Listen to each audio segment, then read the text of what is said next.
امروز مسلمان ها کدام جریمه بزرگ نیست که سر مسلمان واقع نشده، از نعوذ بالله بیناموسی گرفته تا تمام تعذیبایی که جهان او را تالی را ندیده، ولی در ممالک طاغوتی که حکومت‌های طاغوتی داره مسلمان ها شکنجه میشه، تعذیب میشه.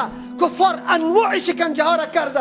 امروز ما نیاز به همون طور دعا داریم، لیکن چرا پیغمبر برای ما امیر خبر نمیداد که روزگاری که سر شما خیلی سخت میاد مرا وسیله کنه که الله دعایتان قبول کنه.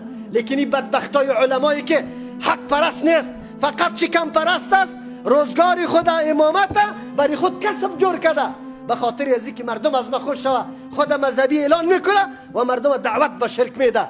همون چیزی که مشرک مکه میکرد امروز هم میکنه، میگه ما خود قبر عبادت نمیکنیم، این وسیله جور میکنیم. این چند روز بعد به نام نوروز شما میبینه خدا مسلمان میگه، خدا محبت پیغمبر چیغ میزنه، اما موتر خود استاد کرده در گل سرخ روان است، فامیل میشونه، از سالنگاه خطرناک تیر میشه به خاطر جنده بلند کردن در روز عید مجوز، ایره تعظیم کردن، ایره اوج دادن، رشد دادن. ببینی یام خدا مسلمان میگه، یام دعوی محبت پیغمبر داره و ملای ناملام پیدا میشه که میگه این روز حرام نیست. و بدبخت لعنتی الله سر تو نمیشه که تلبیس ابلیس میکنی؟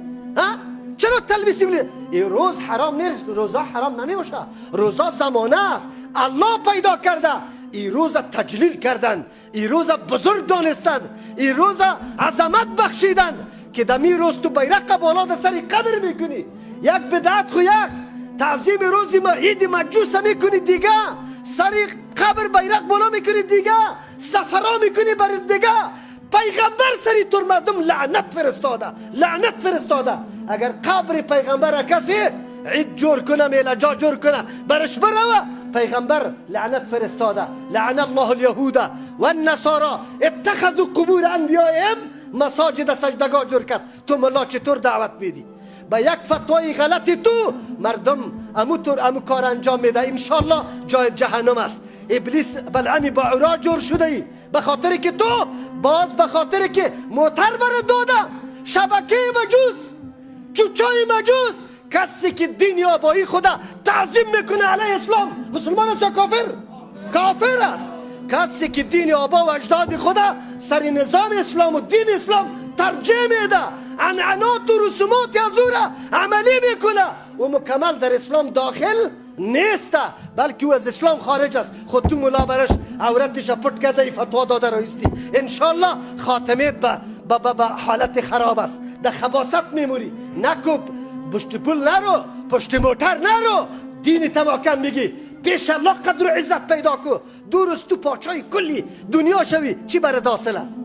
چی میکنی سری کل دنیا؟ جناب بلدنگ جور کو، عقیده تا حفاظت کو، دین تا حفاظت کو، پیش الله جوابگوی شو، پیش الله قدر و قیمت پیدا کو. نکو علما را من میگم، امو علمایی که همیشه در دربارای همچو طاغوتا در سفرهشان نشسته نانشان خورده فتوای خلاف دینه ارائه کرده و او را تیت کرده.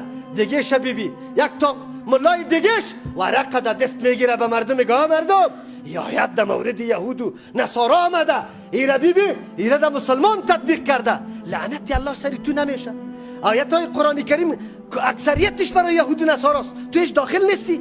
اگر تو به قبر سجده کردی ای ملا اینا ملا، اگر تو قبر پیغمبرت سجدگاه جور کردی، در اونجا عبادتگاه جور کردی، مساجد چرا میگه برش؟ به خاطر که میگه اینجا دعا خوب قبول میشه. پیغمبر تنها لعنت یهود و نصارا را گفته بود. عایشه رضی الله عنها دمو حدیث میفرما یحذر امته، امت خود تحذیر میداد مما صنعوا، از آن چیزی که یهود و نصارا کرده بودن او طور کار یا نکنه. این به خاطر توسته، نکو مردم فریب نده. مردم ها بیچاره باز در مساجد ناره تکبیر، ناره تکبیر. بی غیرت، بدبخت، زنیت قطعی امریکایی است، زنیت قطعی لندنی است، زنیت قطعی آلمانی است. تو ناره تکبیر در مسجد الله میگی، علیه آیت قرآن میگی، علیه شریعت میگی. تو اگر غیرت داشته باشی از بابا و نیاکنت یاد بگی تلخانه در بغل کو، یهود و نصارا را، نه انگلیس نه امریکا را در وطنت بگذار. او وقت باز نعره تکبیر در سر کوی هندوکش بگو، در سر کوی ترخم بگو، در سر کوی شمشاد بگو. نعره تکبیر در مسجد الله در مقابل آیت قرآن گفته رایستی، تو عقل داری یا نه؟ اون ملای بدبخت آیت غلط توجیه برات میکنه و تو نعره تکبیر میگی. چرا اینطور میکنی؟ چرا؟ در کدام طرف تو روان هستی؟ یک کمی خوب فکر بکو. ما امی علما را میگم که خیر است این روز تیر میشه، این روز تیر میشه، به الله قسم نه دولت میمانه، نه حکومت میمانه، نه پاچایی میمانه، نه این زمانه میمانه، نه این عمر میمانه. اما فکر تا بگیری که تو اگر عالم هستی قرآن و حدیث خواندی، مسلک قرآن و حدیث باید علمبردار و خدمتگارش باشی، ولو که پرچه شوی، ولو که کشته شوی. تو را الله بمید آزاد پیدا کرده، تو را بندی لا اله الا الله پیدا کرده، بندی موتر پیدا نکرده، بندی دلار پیدا نکرده، بندی نعوذ بالله چاپلوسی پیدا نکرده.